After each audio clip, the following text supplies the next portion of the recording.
sees the means of production and the like and subscribe button. Meanwhile, to all of the Maoists who are excited about America's demise, you know, American hegemony, finally ending after basically essentially uncontested since the end of the Cold War and largely still the dominant force following World War II. Perhaps the American century has come to a close.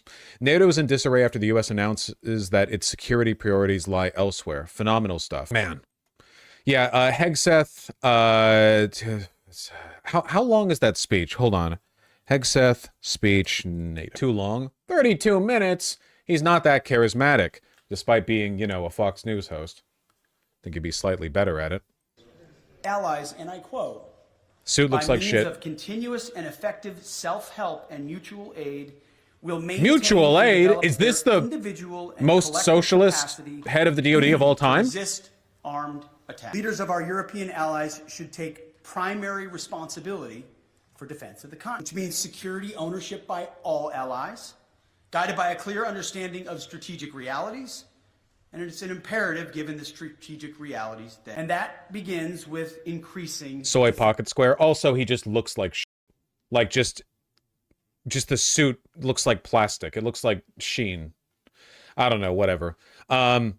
Yeah, it's I know a lot of people who watch me already understand this, but in the modern world, it used to be that a country or an empire was powerful because it had a big pile of gold somewhere and there were lots of people in it that could be conscripted for use as like a militia, basically. Like, the strength of an empire was how big was the pile of gold and how much grain did you have and how many dudes could you get together and give them pitchforks to go invade a neighboring settlement. Like, it used to be so simple.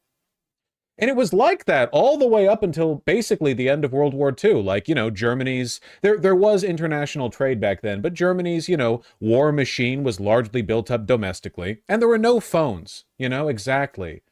Live in the moment. Live like there are no phones. I'm not discounting the importance of bureaucracy, Zeitgeist. I'm talking about national power. Nowadays, any country on Earth except for North Korea would collapse without a week of international trade. Everything is being sustained on the thinnest possible margin. Everything is bottom line to the point where if you're not getting the most efficient fulfillment of every resource possible, everything falls apart, you know? It's harder to run a country now than it used to be. The thing that has made America strong since the end of World War II is the fact that we have been the undisputed trade kings of the world. Even in recent years, as China produces more than the United States, you know, since the 90s, since Dengism, China has been the manufacturing center of the world. We're still the trade hegemon, you know? We are the center of the world with regard to commerce. The dollar is the global reserve currency, you know? An ungodly amount of money makes its way through Wall Street.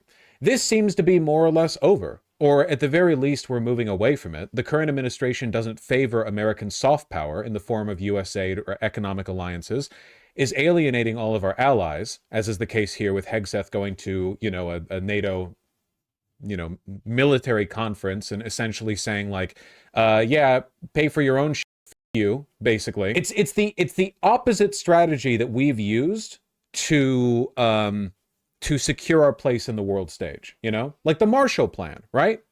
After World War II, America became a manufacturing giant in large part because we took on the burden and the benefit of being like the economic center of the Western world. And as the Soviet bloc rose, you know, it was our economic superiority that eventually allowed us to continue and the Soviet Union collapsed.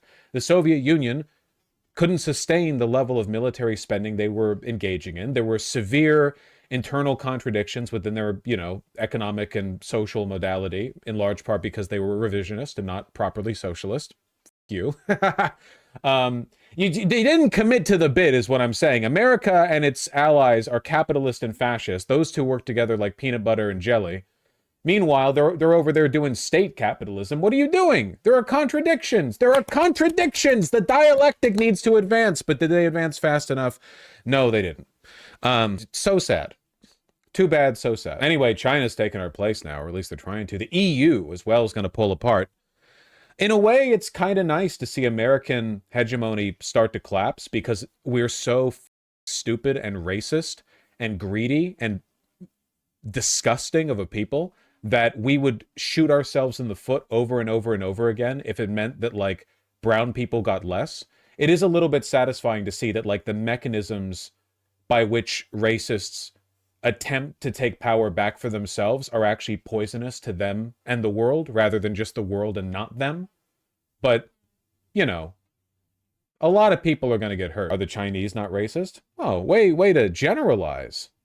Racism's all over the world, okay? What America's doing to itself right now is special. This is like a very uniquely self-destructive social movement. This isn't just regular fascism. There are lots of fascist countries. This is like a advanced oligarchical Russian style. I mean, we're just doing the Russification, basically. We're doing the, like, post-Soviet breakup. We're doing shock therapy to ourselves for fun. We're not even doing it in response to the collapse of the Soviet Union. At least with Russia, it was done in response to the collapse of the Soviet Union. What happened to us? We were fine. Well, not fine, but you know what I mean. We're just doing it for fun. Our head just did that. 2% is a start, as President Trump has said, but it's not enough. Nor is 3%, nor is 4%, more like 5%. 5%, sure. Spend 5% of your GDP on military spending. Not even the US does that. Sure, yeah, why not? Sure, yeah, 5%. Just everyone bankrupt your shit forever. Real investment, real urgency. We can talk all we want about values. Values are important, but you can't shoot values. You can't shoot flags.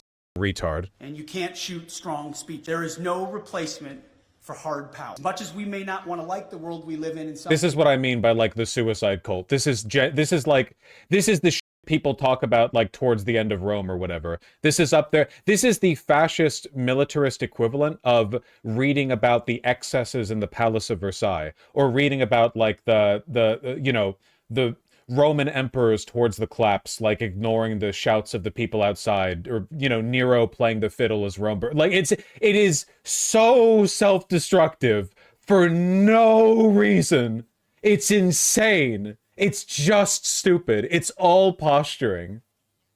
You can't... Oh, they say you need a military bureaucracy in order to coordinate the logistical needs of millions of troops. Well, you can't shoot logistics out of a gun, can you? What caliber logistics is it? Hard power. It should be obvious that increasing allied European defense spending is critical, as the President of the United States has said. Also critical is expanding our defense industrial base capacity on both sides of the Atlantic.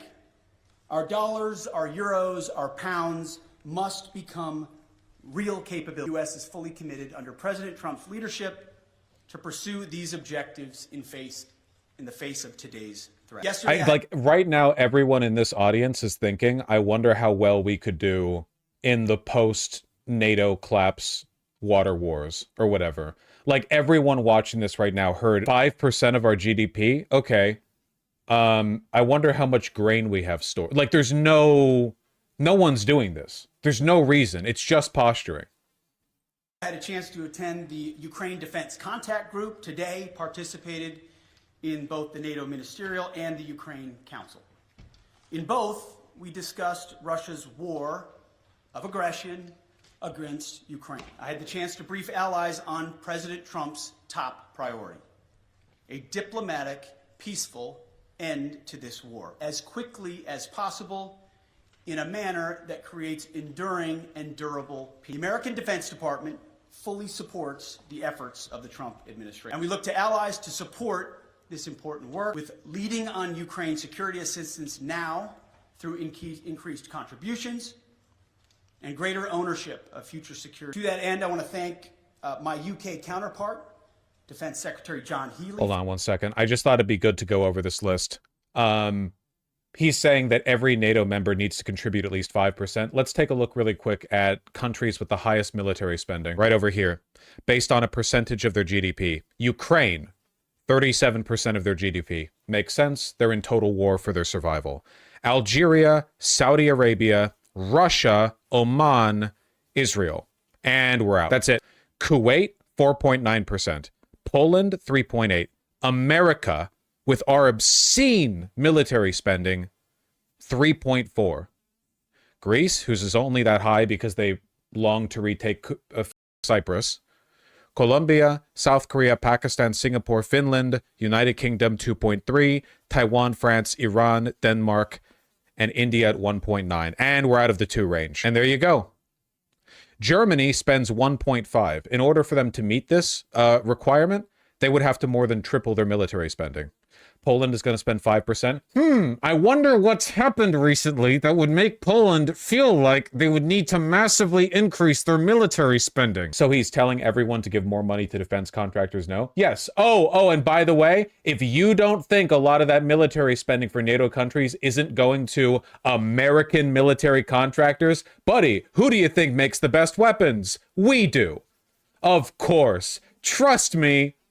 It's going to us. And by us, I mean like Lockheed, Grumman, so on and so forth. You get it. Also, Lithuania agreed on 5.5%, though it's obvious why. Because their GDP is $10, so it would just be like, I don't know, 55 cents. Gotcha, Kowalski. Sheesh. Nice mental math. Thank you. I was proud of that one. For hosting this Ukraine Defense Contact Group.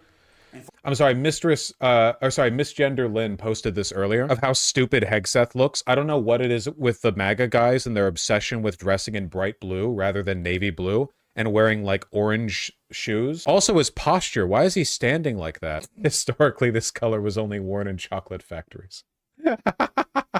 Why? I don't get it. I see this so often with the MAGA guys. Why do they dress like this?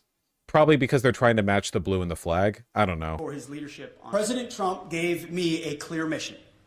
Achieve peace through strength, as well as put America first. Our people, our taxpayers, our borders, and our security. We are doing this by reviving the warrior ethos, rebuilding our military, and reestablishing deterrence. NATO should pursue these goals as well. NATO is a great alliance, the most successful defense alliance in history. But to endure for the future, our partners must do far more for Europe's defense. We must make NATO great again. Great. The warrior ethos is so goddamn cringe, man. It's literally like in a year, we're going to have North Korea style military, like show parades where they're going to have like US GIs headbutting wooden planks in half or whatever, or like breaking cinder blocks on their stomachs, throwing axes. It begins with defense spending, but must also include reviving the transatlantic defense industrial base.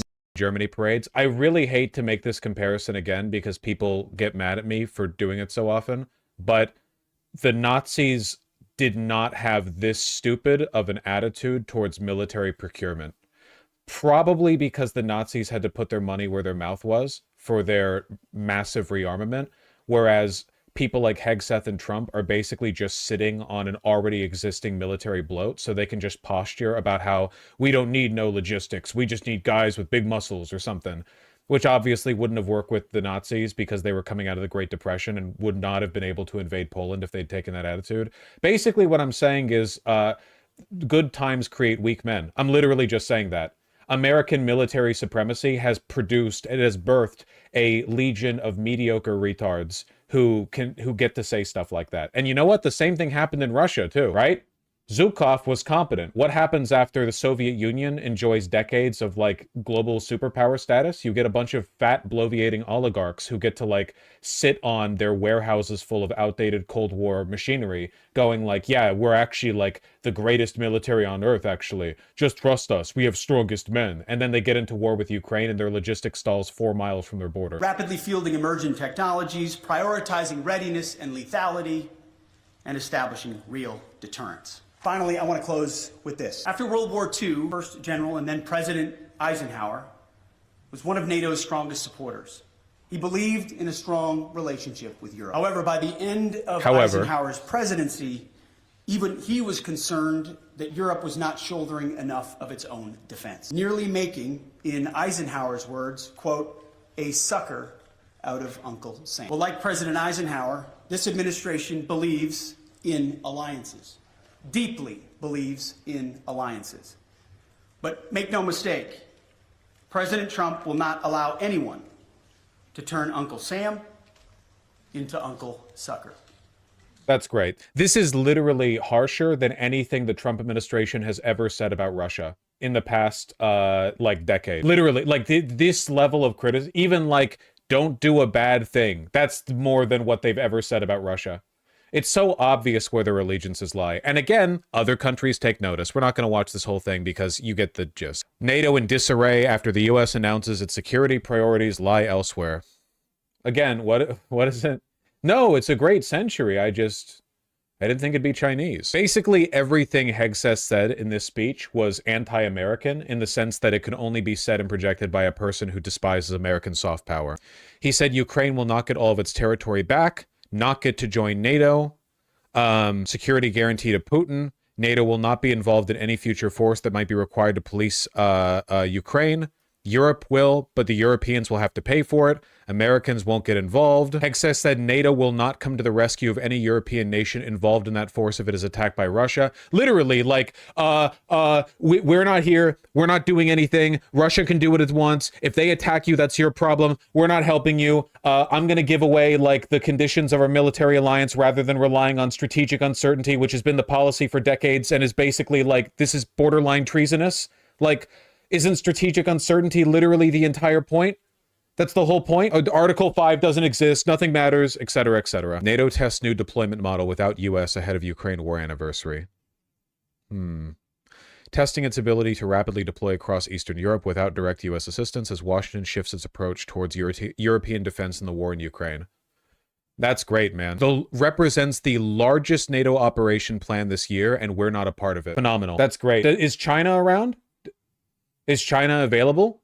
Do they want to get involved in this? You know, man. Well, this kind of explains why I've been seeing Japanese officials start talking about a nuclear weapons program, which would have gotten you lynched just 20 years ago. Yeah, again, it's literally like the American century is over. We had it. Well, we had, like, I guess half a century, a little more than half a century. We were still the dominant power during the Cold War. Obviously, you know, since the 90s, it's been completely undisputed. But you know, and all it took was ourselves in the dick for no reason. I want to be clear, by the way. I don't give a if American is a. I do care if I can speak well. That's my job, and I'm bad at it. I don't give a if America is the global military hegemon. I care whether the world is constantly at war with itself. This is not going to be good for the world. Okay?